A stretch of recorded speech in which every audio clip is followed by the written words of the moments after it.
Hey, welcome back to Generation Life Talks. I'm Lonnie. How are you guys doing today?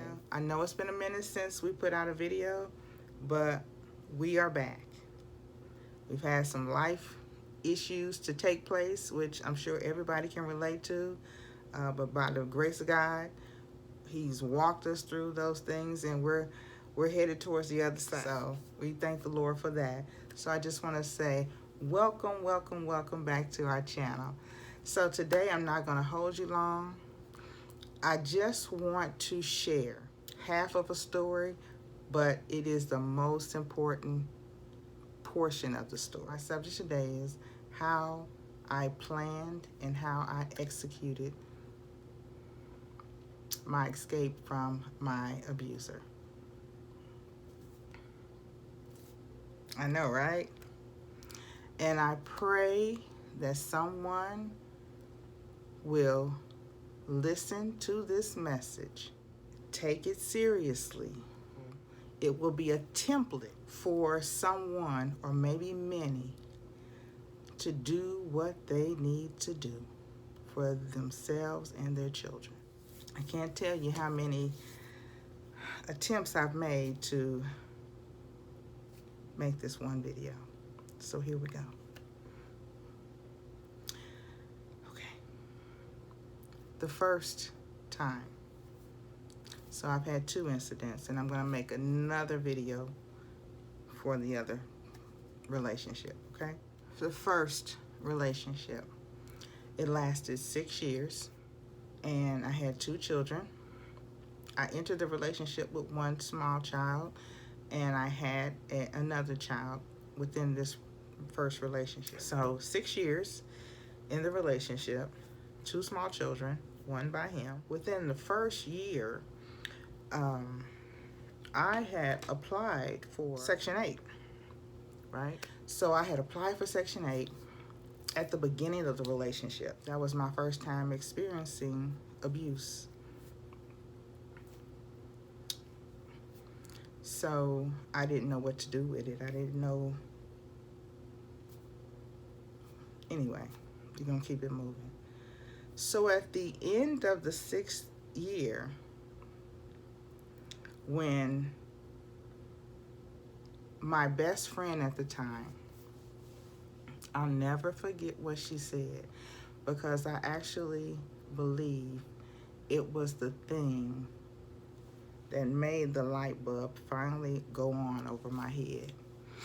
And I was the one that was I always had a job. I always had multiple jobs.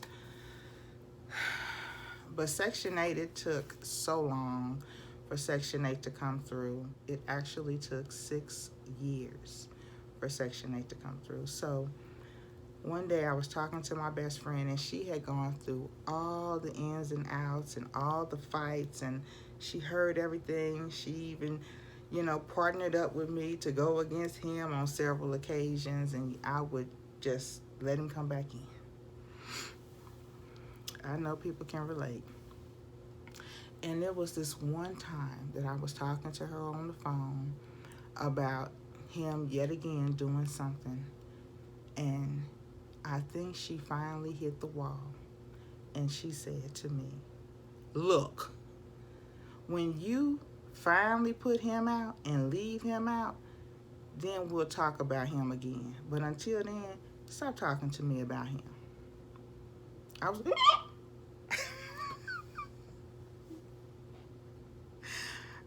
you talking about, wow, getting punched in the throat. That was a punch in the throat right there. And that never left me. When my best friend said that to me, I realized when she said that, it was at that point that I realized that I didn't have a support system anymore, not even with her. And it was at that point that I had to look at my life as a serious set of eyes, and I had to say, I don't want my children to grow up thinking that this is how men are supposed to treat women. And when I made up my mind to leave that relationship. I promise you. I promise you. And I wasn't walking with God at that time. I was really young. I was not walking with God. I probably was about 18, 19 years old. And I'm telling you, when I made up my mind that that was going to happen, I promise you, that's when I was approved for my Section 8. Baby, when I tell you to move in silence, move in silence. Make all your plans here. Only bring in who you need to bring in. Preferably people that don't care for him and never cared for him.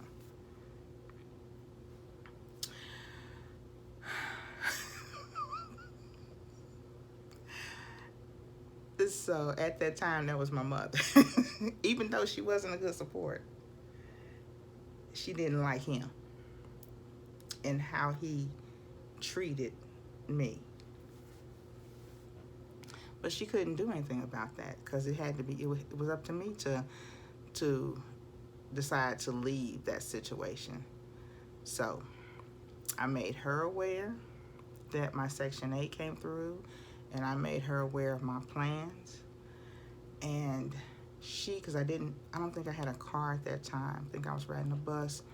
But she would, make time, to help me to go look for an apartment within that dollar range that Section 8 had approved me for. Oh, my nose is itching. Sorry, y'all. So we found this nice apartment, and it was on the third floor. It was on the third floor on the north end of town. And again, my kids were really young, so they were in those early stages of school or daycare. And so when the time came, we got the place. My mom put down the deposit. We sealed the deal with the place. I got the keys. And what I did was I told him that we were going to move because we couldn't afford to pay the rent where we were. I never told him that I got my Section 8. I never told him any of that. And so my mom helped me move. Me and my girls moved. We got settled. I think I told him that he would be allowed to come or something. Whatever it was that I told him, that was so many years ago, y'all. I was like 18, 19. I'm 55 right now, so, so many years ago. But I kept my plans here between me and my mother and my family. So we got moved, right? And it was the type of building where you had to be buzzed in. So we had these little intercoms inside of each apartment. And so I'm on the third floor. I'm feeling like me and my girls are safe. So then, now me and my best friend, we're still talking. We never stopped talking. But, of course, she is super excited that I finally made that break. I think I told him that he would be allowed to come visit, but he wouldn't be allowed to live there.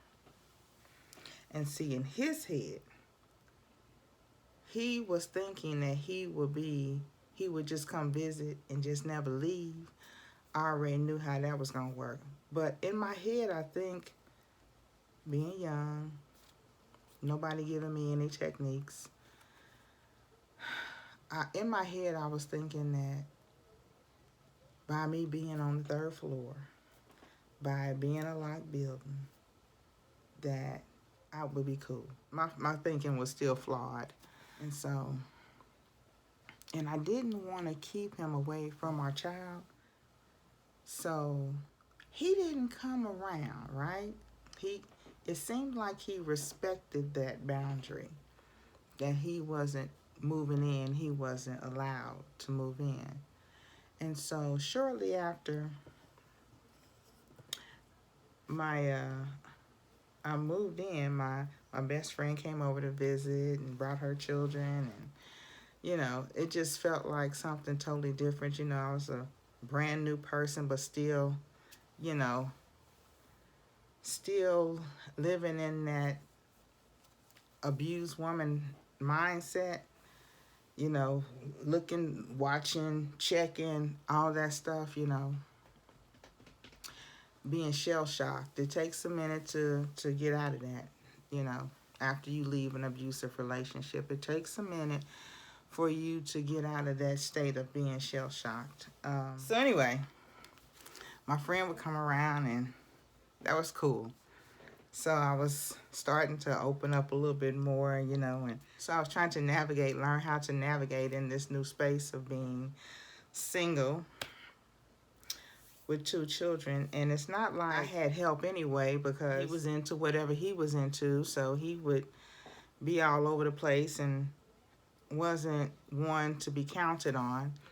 But again, being young and not having knowledge of the world, really, just picking up things from the street as I go along, right? Because I was green as a blade of grass, lived a sheltered life, so I didn't know about a whole lot of things that was going on in the world. So we're talking about the latter part of the 80s, when it all started, like around 86. So green as a blade of grass. And I wasn't street savvy. So anyway, so he was able to get a lot over on me that I just wasn't aware of. But I quickly learned over the years some things. And I thank the Lord for covering me and my children. I thank the Lord for covering me and my children. Anyway, I'm going to keep moving. So anyway, so we're in a new spot, right? So we're in our new spot. Like I said, my friend came around with her children and her niece. And, it just made us feel good to have a different environment to call our own, minus that ruckus. And again, remember, I did give him the address because I think it was because I felt like I had to make him at ease so that it wouldn't be an issue with me and the girls leaving, So anyway, I was able to talk that talk, and he bought it. Let's say that. So anyway, I didn't know what I was going to do. Well, I think I did. I was going to call the police if he showed up. Simple as that. I wasn't going to let him in. So anyway, my best friend at that time, her daughter's father was away at adult camp doing 10 years, and happened to have a friend who was being released in a day or two after completing 10 years. And somehow we were introduced shortly after he was released. And so we met and we hit it off. Cool dude. We hit it off. And I know that's a whole nother story. So we're not going there. Let's stay focused. Stay focused. We're talking about leaving abusive situations. If the Lord allows, if the Lord permits, if the Lord releases me to share something about that, I will. But if not, we ain't gonna worry about it. Let's stay focused. Abusive situations. So anyway, so we kind of hung out, at my apartment. And one evening, he was there. My daughter's father showed up. He was downstairs. And he rang the buzzer. And it was one of the loud buzzers. And so I go and I'm like, who is it? He said, it's me. Open up this. I said, I am not opening up the door. And so I just left him out there. So I'm like, let's just ignore this and let's just continue on with our visit. And he just laid into that buzzer. He laid into it. He was just gonna stand there and just lay into it until I opened the door. So then my new friend said, oh no, we ain't doing this. We not doing this. And so he said, I'm about to go down there and deal with him. I said, no, just let it go, let it go. He said, no, I'm about to go deal with this.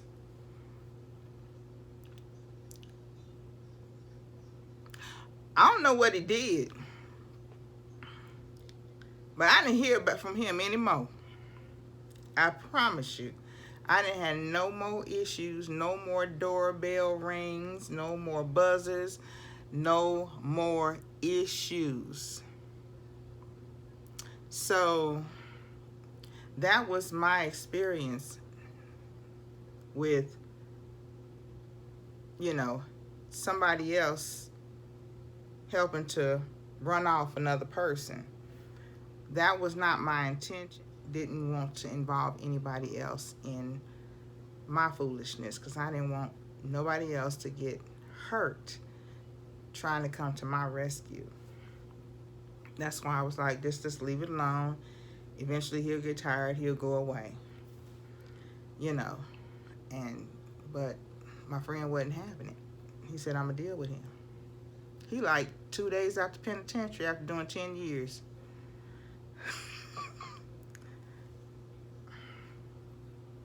But I didn't have any issues with that afterwards.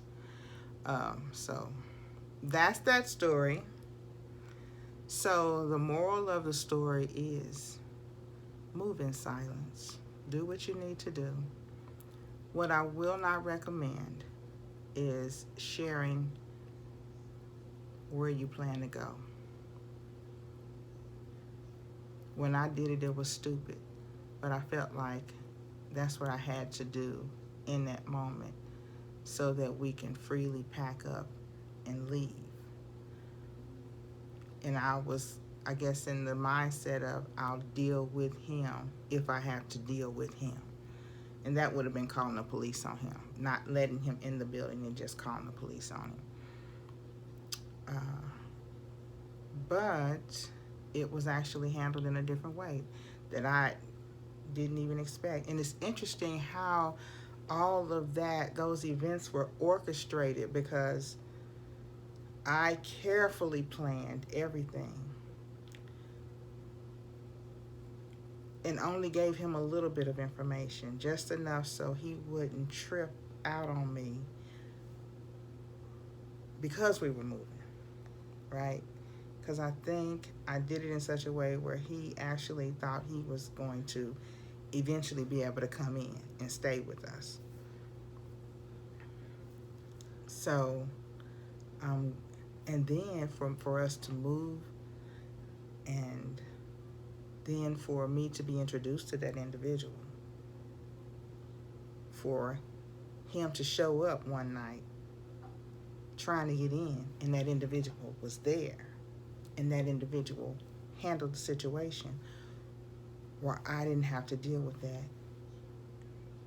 And it's like the weight just lifted off of me. I literally felt for the first time that me and my children were being protected. And to him and for that, I am forever grateful. And I don't think he ever knew just how much that meant to me. So, to that individual, I say thank you, because I don't think I ever got to say thank you not calling any names, because the past is the past. So, I hope some of this is beneficial. I'm glad that the Lord poked me to share this. It was hard. This is good to release it. I mean, I've talked about it many times over the years with my children, my adult children now. You know, because they don't remember that, but still. It's just to help them when they were younger to avoid the same pitfalls that I fell into, because I didn't have any guidance, you know. As a matter of fact, I think I mentioned at the top of this video that I worked and he stayed, mainly barely had a job. And, you know, it's one of those situations where they go find a garage, parking cars in the garage. And ain't nothing wrong with that. That's a cool job, I think. But then wouldn't stay on the job, you know, did something, you know, doing a foolishness all night long and not being able to make it to work the next, whatever, all that old shenanigans. We ain't got to go into it. We got to list it out. And I consistently kept a job. I always had a job. And so that's why everything was always in my name, to make sure that I had a job. Because my thinking has always been, I'm not going to put myself in a situation where somebody can put me and my children out on the street. I'm not going to go in. I don't want you signing a lease. I don't want you having any kind of say in how this is going to go as far as the home. So if anybody leaves, you need to leave. Anyway, so the message is move in silence. Only pull in people that you know have your back and will keep your information like Fort Knox, secure. And only bring them in when it's time to bring them in. They don't need to know the beginning details. They only need to know the part they're going to play. Keep your plans here. You don't share them with your children. You don't share your plans on social media. Please don't put nothing on social media. And please don't tell the individual that you're planning on packing up and leaving, thinking that that is going to be the thing that makes them say, okay, you're right. I realize I've been wrong all this time. Because that's going to get you fast forwarded to heaven or hell, depending on which way you choose to go. So don't do that. Keep it here. Move in silence. Walk between the raindrops. Whatever dark 30, do whatever you need to do. Don't change your behavior. However you navigate your home with that individual, you keep doing it. And even if you don't like to do it, you do it. You put that brave face on. Don't start acting funny. Don't start acting strange. Don't do it. Because I'm going to tell you something that I heard. And I was livid when I heard it. A woman did a TikTok video, and she was talking to a friend, a male friend, and this male friend, and let me say this, maybe she had good intentions. I'm going to give her the benefit of the doubt. Maybe she had good intentions, but I'm also going to say that she didn't think it through. Okay? So in her video, she said that one of her guy friends came to her and was like, hey, you know, and she said that this dude was the kind of person that didn't do what he was supposed to do, didn't do anything that was right in the relationship. This is how she said, her words, not mine, okay? And, he out here doing what he do, right? And he got this woman that he's pretty much mistreating. He's mistreated her over some years. But now, this woman has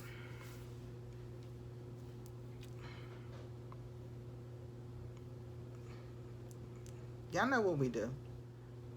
So the woman in the video told the man, because he's trying to figure out why his woman is acting this way now. And the woman in the video giving him advice said, when a woman does this, this is what it means. I was livid. Because here's the thing. For one thing, does she really know what goes on in that household? Does she really know what he's doing to that person?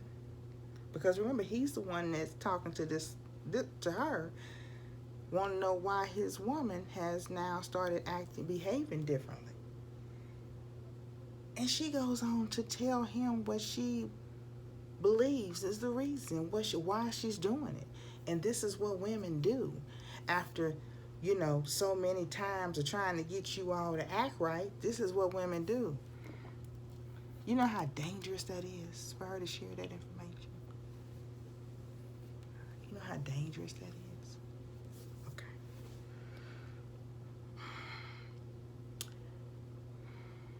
I don't generally leave comment, but I had to leave a comment. And that's all I'm going to say. It was straight and to the point. I just let her know how dangerous that was. That's all. Simple. And I moved on. So, I hope this video will be helpful to someone. And, I do understand that, and I hope that this is beneficial to everyone, okay? Because abuse does not discriminate. So no matter what gender you are, yeah, it can happen to any one of us, But just know that you don't deserve it. You deserve to be loved completely, fully, and authentically. And we walk into those situations falling in love. I'd like to challenge you, just like I had to challenge myself, and that is for the next relationship, to not fall in love. I don't want to fall anywhere, because when you fall, you tend to hurt yourself, right? I want to walk into love, eyes wide open, seeing what I see, knowing what I know. I don't want to fall into anything anymore. I'm going to walk into it. I'm going to be able to make an informed decision after investigating, questioning, watching, listening. Then we'll think about that. Okay, slow as you go sometimes. I don't know. But I hope this information is helpful, will be helpful to someone. Thank you for joining me. Thank you for listening. Again, move in silence. Move in silence. Your plan's here. Your plan's here. Don't change your behavior. Don't make an announcement. Oh, one more thing before I go. You know why it took me 6 years? And it wasn't because of Section 8. What took me so long is I had this mindset that I've worked so hard and I bought this. I set this up. I've made this house a home. I've done this. I've done this. If I leave like this, then I have to start all over again. Baby, let me tell you something. Your children only get one mother. Your children only get one father. You can start all over again. Kids can start in a new school. You may have to leave your job, because I did all of that. But you'll hear about that in the next video about the second abusive relationship. So So please, please, please, please, please. Starting all over is so much better than planning a funeral service. And the possibility of your children being placed in foster care. Nobody is going to treat your children better than you. I don't care who they are. So please, please, please, develop your relationship with the Lord, and He will guide you. He will protect you. He will provide for you. Okay, with that being said, guys, thank you so much for joining me. I pray that some of this information, if not all of it, will be helpful to someone. Move in silence. Move in silence. Take the help that's out there. Start all over. It's okay to start over, because God has greater for you anyway. Right? Your children will thank you for it. You want your children to love and respect you for what you do, the sacrifices that you make. And that's a huge sacrifice. You getting them out of that situation so they don't learn that type of behavior. Man, tell them. That will mean the world. But anyway, thanks for joining me. Please like, share, and comment. And again, if this is the type of content that you find interesting, please join the family by subscribing. Yes. And let's keep the conversation going. Let's talk about some things. What tips do you have? What have you experienced? What's your perspective? You know, if you made a move like that, how did you do it? What was your secret? Did you go old dark 30? Or did you make an announcement? How did it happen? Let's help somebody. Let's help some other folks, right? Talk to you guys later. See you on the next video. Bye.